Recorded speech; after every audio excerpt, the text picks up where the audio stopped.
Welcome to partialarc.com. Don't do that. In the grim darkness of the far future, there is only war. And a lot of weird shit. Roll to seize!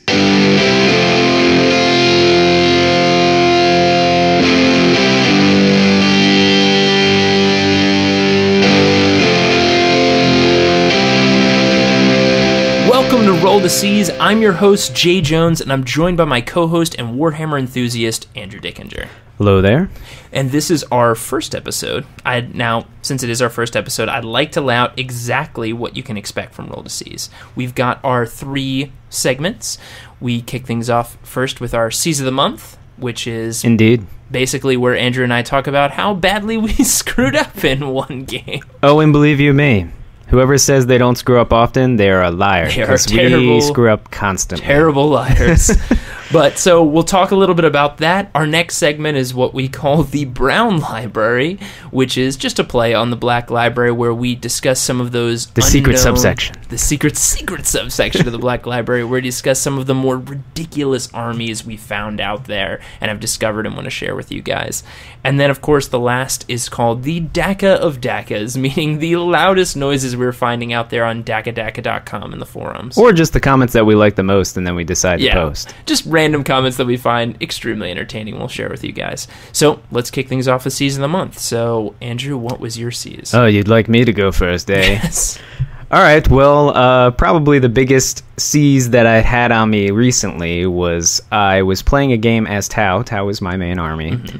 And as you know, everybody's ho-humming about Tau right now, and Interceptor and Riptides. That would be and all me. that. I am ho-humming about Tau and Interceptor.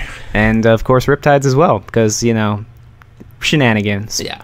But I got so much stuff. Well, so, I mean, basically what happened was I was just playing against a Space Marine player, and I was like preempted. I was like, all right, I'm going to get this guy and everything. And I had everything set up and perfectly planned. And, of course, as soon as you think everything's perfectly planned in 40K, that's when it all goes wrong. When you're sitting there with the fingers clasped together, like, yes, walk right into the bomb. And then, yes, exactly. And that's when the dice gods are like, oh, you think you got it covered, huh? Those damn dice gods. Yes. So then he brings in, like most Space Marines do, they bring in their drop pods. And what army list was this? What Space Marine army? Oh, he was using Ultramarines. Okay. So like the most common Space Marines you'll see.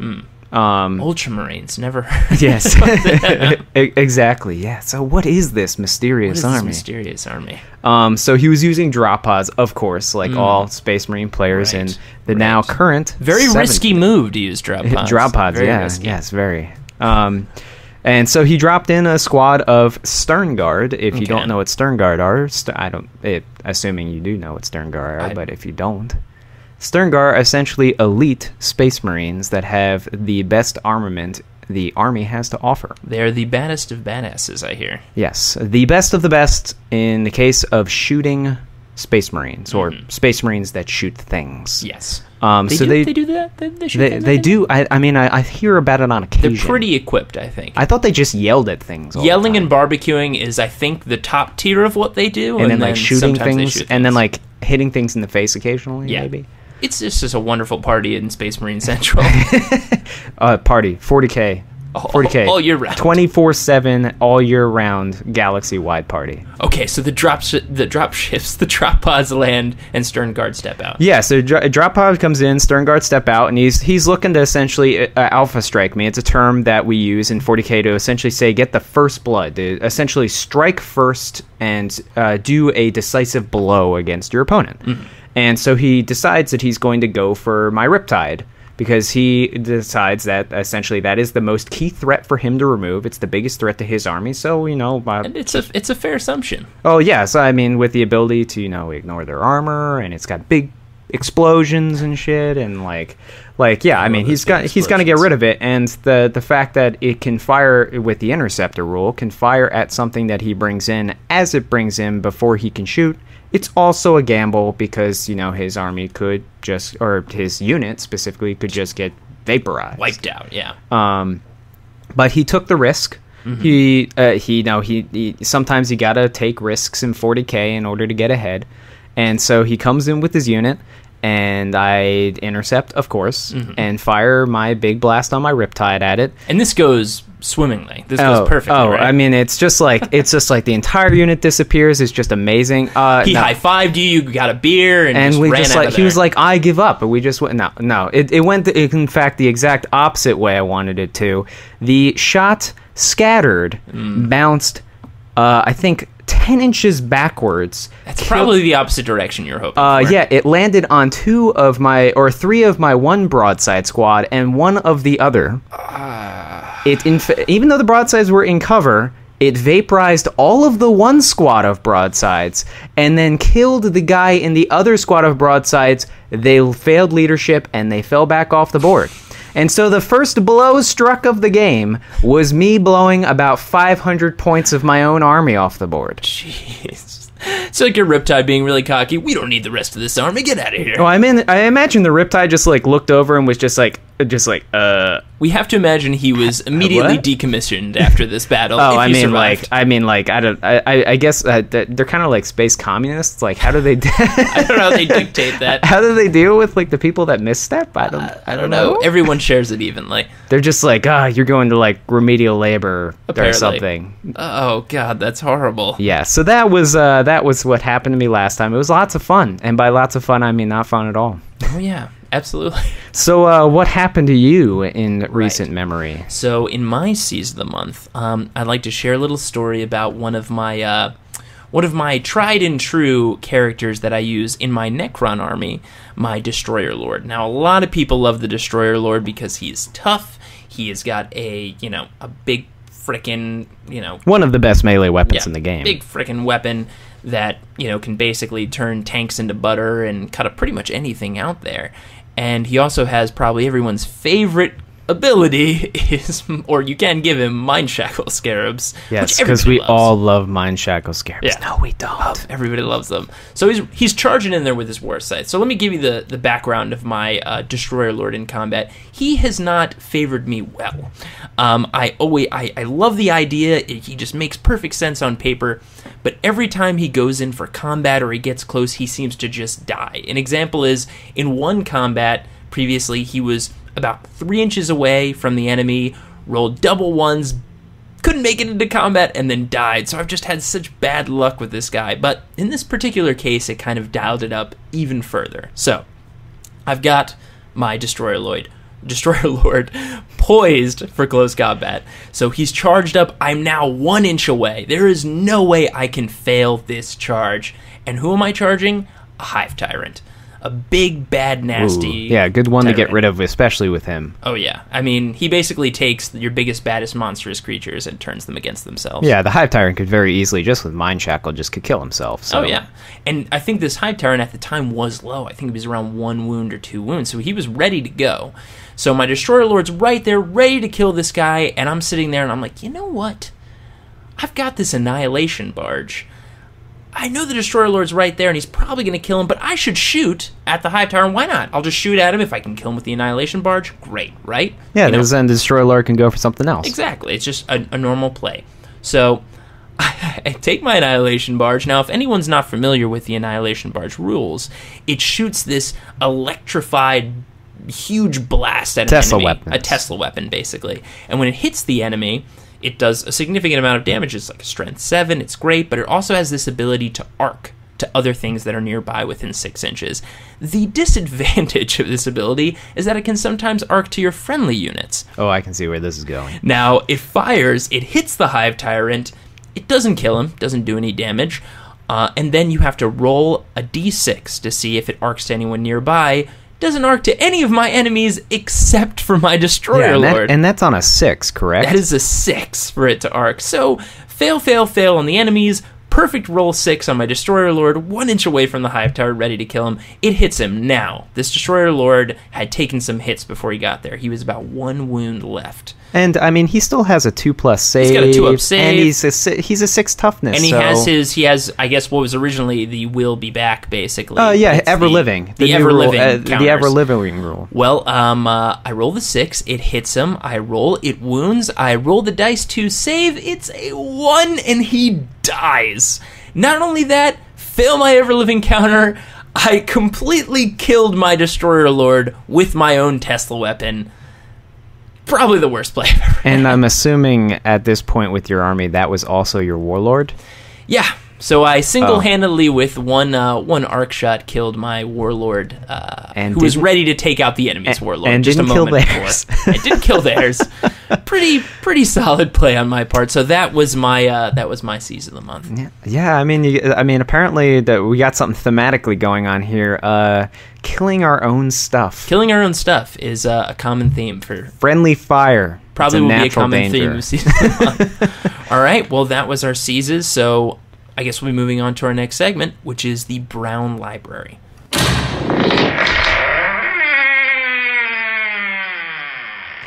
So today, on the Brown Library, that secluded section of the Black Library. Hey, kids, come on in. Yeah.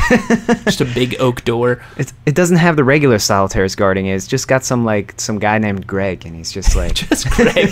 Just Greg in his Brown Library. Greg in the Brown Library. So, I've been thinking about this list for a long time. I've seen it all over the place. I've never actually seen it played, but people have automatic disdain for it, which... It's so odd because, I feel like most lists out there, people are so enthusiastic to be happy about them and encourage them online. I can feel a little sarcasm. A little sarcasm? No. Greg would disapprove. I think Greg knows that I'm being pretty forthcoming and pretty trustworthy. Greg! Don't judge me, Greg. But yeah, so essentially this list, it uses something, I'll get to the list, what it's called in a second and what it is, but it essentially uses a fairly unknown unit in the current Grey Knights Codex in the Inquisitorial section. Right. Some of you listeners may know where I'm getting to with this. Where are you going? But it involves one unit specifically in the henchmen, the Inquisitorial henchmen area, called the Jokaero Weaponsmith. The Jokaero Weaponsmith. Now, the Jokaero is like a big giant, right? And he's got a huge sword. No, it's in fact a tiny orange orangutan type creature. And the giant the tiny? So the tiny orangutan, he can turn into a big giant. No, right? it's like half the size of a guy. About. Okay. It's got like little dangly fingers that can go in any direction, just about. All right. And it can't, even though it's has the greatest mastery of technology in all of the galaxy, meaning the digital weapons that you may have heard of in the game, the Grey Knight Codex uses them regularly and stuff. They're these little, if you don't know what a digital weapon is, it's essentially a little ring that you can wear that you'll see on high-ranking Imperial officials. Great for engagements. Like combat engagements? I guess. In Grimdark, I'm sure it would be pretty commonplace to get a digital ring. Their weddings are probably pretty violent. Yeah, pretty fucked up. But they are not only responsible for building digital weapons, but they've created all digital weapons in the 40k universe. Just these Jokaeros. Jokaeros. And that's the thing, is that they're the most elusive and enigmatic race in all of 40k. More than something that we could get into later called the Harud, which are just weird things. I don't know, it's hard to even go weird, into them. Things. But they travel around space. Okay. In these giant, perfectly geometric ships, following these energy currents that can't be seen and no one understands but them. And they kind of just blow with the wind. It sounds like they're making it up almost. It's what are you guys doing out here? It's we're following the energy winds. And that's the thing. And that's the Jokaeros just aren't doing drugs just constantly. Well, see, that's the thing, is that essentially you can't qualify them as an intelligent species, even though they have greater technological understanding than any other race, including the Eldar and the Necrons, because they have no spoken language. So they don't talk at all. They I mean, in grunts, I guess, like apes do. But they also have no society. They kind of just do things. Just, guys, we're all getting together. We're going to make all these digital rings, and then tomorrow, pooping. That's what we're doing. Digital rings, then pooping. And I'm sure that's all expressed ooh, ah, ooh, ah, ee, ah. It sounds pretty clear. And some to me, Inquisitors what are you're just saying. like standing there just like, I have no idea what the hell they're talking These about. things are the most powerful, intelligent beings we've ever come across. Like a perfect example of just how silly they are. It's almost impossible to essentially imprison them. Because why is it impossible to imprison them? Well, you think about it. They have a greater understanding of technology than any other race in the galaxy, any other known race. So they'll know within a matter of hours exactly how the prison they're in works. And they'll then just figure it disassemble it. They get out there like, we have a few notes But on this prison. and here's the catch, is that many a time the Jokaero will escape only to improve the prison and re-entrap itself. What? So wait, it's breaking out, and then it's about to get out of its cell, and it's like, wait, you know what this cell door really needed? Oh, I never said breaking out. I said disassembling. So it just takes it apart with no intentions of escape. Just an alarm goes off like, bam, bam, bam. It's like, sir, what's the prison? There's a prison break. It's like, actually, it's more of a hole break. He just kind of took the wall off. Yes, I mean, that's just in essence what their character is. So essentially, the only way that you'd get the wonders of the technology they can produce, because they produce, the fact that they can produce these little rings that are essentially more powerful than like the majority of the handheld weapons in all of the Imperium. I mean, just this tiny little ring thing. And it is just a ring, right? It's literally a ring. Because we have to remember, Space Marines are not like normal men. They're just like giant they have like Supermen. like so huge rings guns might be the size and of your crap arm. like that, like guns that shoot bullets that are like 5 inches wide and shit like that. Like no, these are literally just tiny finger-sized rings that they make that can vaporize enemies at extreme distances, spout out flames from seemingly nowhere.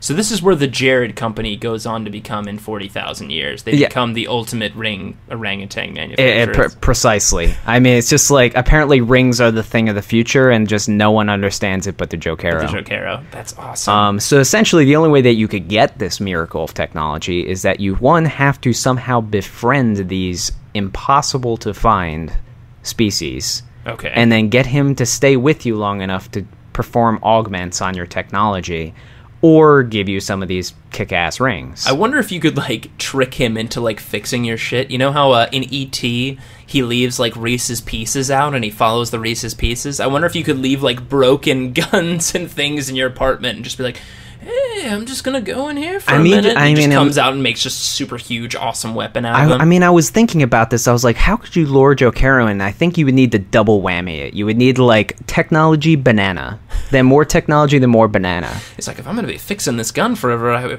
wish I had something. Oh my god, is that a banana? Yes, Perfect. yes. And another gun. And another banana. And Exactly. And just, like, put it in a constant... So just have a machine just, like, pooping out technology and bananas in a circle, and just have him follow it indefinitely. And that is just the perfect Jokaero machine that he will never need to fix. Yes, you'll just upgrade it constantly. I mean, it would just be like, I've produced a way to make the pooping technology machine go faster so I can make more pooping technology. And the ships they travel in, you said they're these big geometrical shapes? Yeah, they're essentially perfectly geometric. That's the best way that they describe them. So just imagine geometric shapes of non-specific types. I mean, triangles, spheres, squares, or not squares, but cubes, and any type of trapezoid. Just a two-dimensional square they just hold on to and ride it in space. It's a plane in thickness. Just a thin square. Yeah, I mean, maybe. Who knows? I mean, that could definitely probably exist with these guys. Dudes chase after energy ripples in space, apparently. That no one can see but them type of situation, yes. They're like truly like the old ones that have still existed, apparently. Well, oddly enough, they were also created by the old ones. Oh. They were a race. They don't know exactly at what point the old ones created them. If you don't know who the old ones are, the old ones were essentially an ancient race of super intelligent beings, nearly godlike, that went to war with the Necrons like millions of years ago and lost. And were lost as far as we know. They were responsible, of course, for creating the Eldar, the Orcs, and, of course, the Jokaero. Right. The most important of the most important of those three races. Yes. Who knows? We might eventually get a Jokaero Codex. Oh, I mean... that would be pretty ridiculous. That would be it would be my birthday. It would be the favorite thing ever. They did it! They finally did it! I could, like, retire from 40K happy. 40K happy. Knowing that a Jokaero Codex is in existence and it's playable. It would be pretty amazing. Your flyers would just be big cubes, or and you couldn't direct them. They would just go. They would just every turn you'd roll to see which energy waves they followed out. That's the other odd thing with them is there's this understanding of technology and everything. Like, they make weapons, obviously, with the digital weapons and stuff like that. Like, they have weapons, but they never seemingly intentionally engage in combat. They only ever use them defensively. But they make just, like, the sweetest, most badass of... I mean, when you have a space marine that's holding a gun that's, like, made by priests on Mars, and it's, like 80 pounds of like magical weaponry, and that pales in comparison to this tiny gold ring that this little monkey has. Yes, it's pretty funny. That's I would say they have the best weapons indeed. That's a pretty good comparison to think about that, because those guns the Space Marines use, they're unlike the Jokaero who make new weapons. The Space Marines, right? They don't make new weapons, right? They just use old guns. Yeah, well, essentially the Imperium. This is a story for another time, essentially. Right. But the Imperium went through this dark age of technology, and they're essentially afraid of pioneering new technology because of where that pioneering took them in the past, right? In evil directions. They were burned once before. They don't want to get burned again. Exactly. Well, then, like, chaos burning, literally burning, literally burning, actual murder burn. Murder burn. And so they just have these things, these data slates essentially that tell them how to make technology, and it's this like priesthood order that keeps all these data slates, these tech priests of Mars. We clean the data slates. That worship this Omnissiah, that's this universal machine spirit, because they think that all machines have spirits. And then, when they make these weapons, most of them don't even understand how they work, but they build them on an assembly line and then dish them out to the Imperium. Nice. And then you have these little orange monkeys. Yeah. Sorry, they're not monkeys. They have no tails. They are orangutans. They are apes. Apes. Not monkeys. But they are also orangutans. And they are very orangutan-ish. That's true. These aren't our apes. I mean, maybe they will be. I mean, they look very similar to them, but this is also 40,000 years potentially from where they could have evolved from plants. We don't know. Yeah, who knows? Maybe from oranges. History. They are the most elusive and enigmatic. That's true. No one. So there's no homeworld? There's no not known. They just find them on these cubes that are riding around? Apparently the most experience of rogue traders, or like the essentially smugglers and traders throughout the galaxy, can possibly locate the Jokaero. Interesting. And that's where these inquisitors, essentially, because they're from an inquisitorial henchman warband, that's where these inquisitors essentially get their information to potentially befriend Jokaero and have them join their warbands. Okay.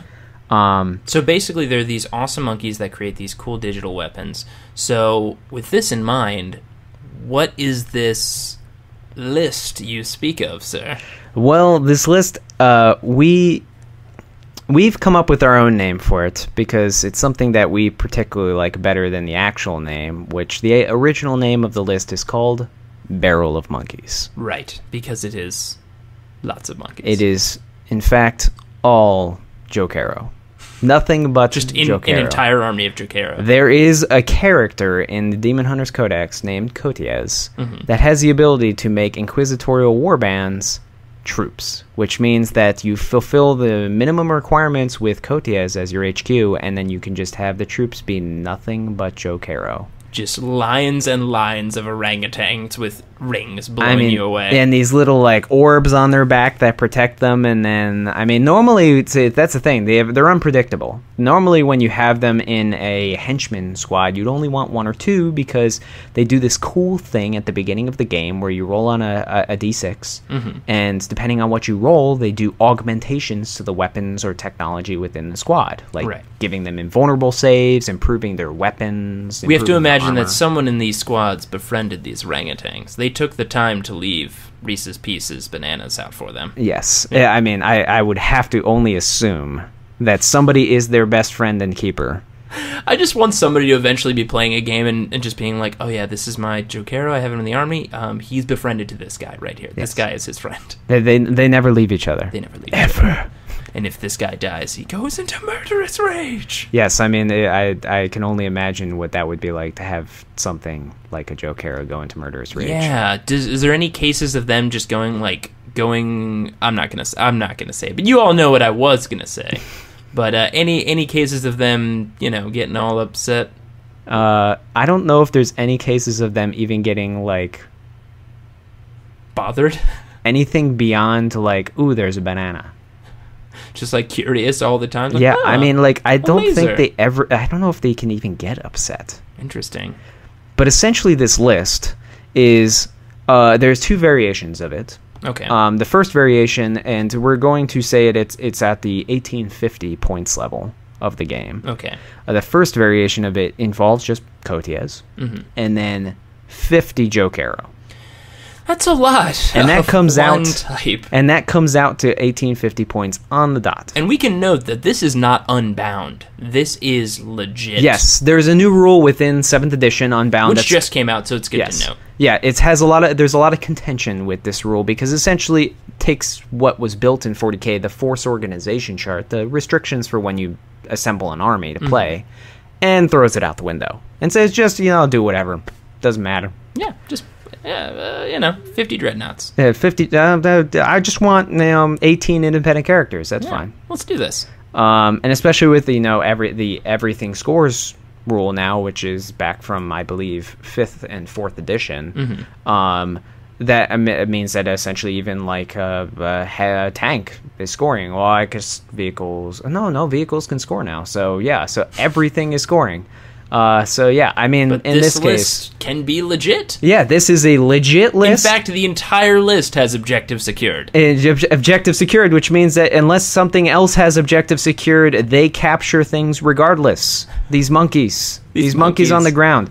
But here's the real terrifying thing about this list, and this is why I wanted to start with this list in our first episode, is because this list, I mean, I've never even heard of it being played once. From any of the forums I visited, any times where it's ever mentioned, I've never heard of it actually being played. The rumblings of this list out in the grimdark. And exactly, from deep from the depths of the Brown Library, he's brought kept secure by Greg. Greg has brought it forth. It is canon now. But I mean, people just come. It's just automatic disdain whenever this idea is mentioned. Almost like people are coming at it with anger in dread fear that it's never actually used.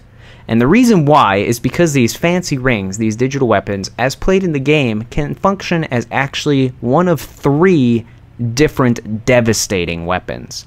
One, the last cannon, a super-powered anti-tank and anti-monster screecher weapon, a multi-melta, not a melta gun. Not a melta gun, but a multi-melta. A multi-melta, which is a medium-range, pure anti-tank weapon, and then a heavy flamer, which is one of the most devastating anti-infantry weapons at close range. So they essentially have, their bag of tricks, whatever they need for the occasion. And remember, this is 50 Jokaero in this first list, which means that you have 50 last cannons. It's just or impossible to imagine a turn like that. Just 50 last cannons are shooting at me. It's just I'm going first. Half your army's dead. Yeah, sorry, buddy.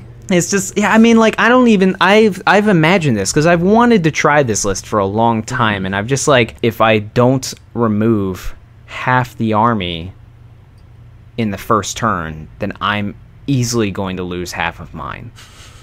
And it's do I get to him? Well, no, I can't really do that, because even if I get to him, he just switches to just heavy flamers now. Heavy flamers and there's burn you away. 50 heavy flamers now. It's just even another list that's giving a lot of contention right now, the Imperial Knight lists that you see, which we can get into that later. List would just get I mean, to pieces. If an Imperial Knight list saw this army, they would just weep. I don't know how they could possibly think they could contend against this. They're just well, even if I take half them out, they still have 25 last cannons firing at me. I am dead. Everything is dead. I mean, that's just well, I mean, shit, I guess let's go to lunch. It's just I'm out of here. God, that is a very, very mean list. But let's just think of the scenario real quick.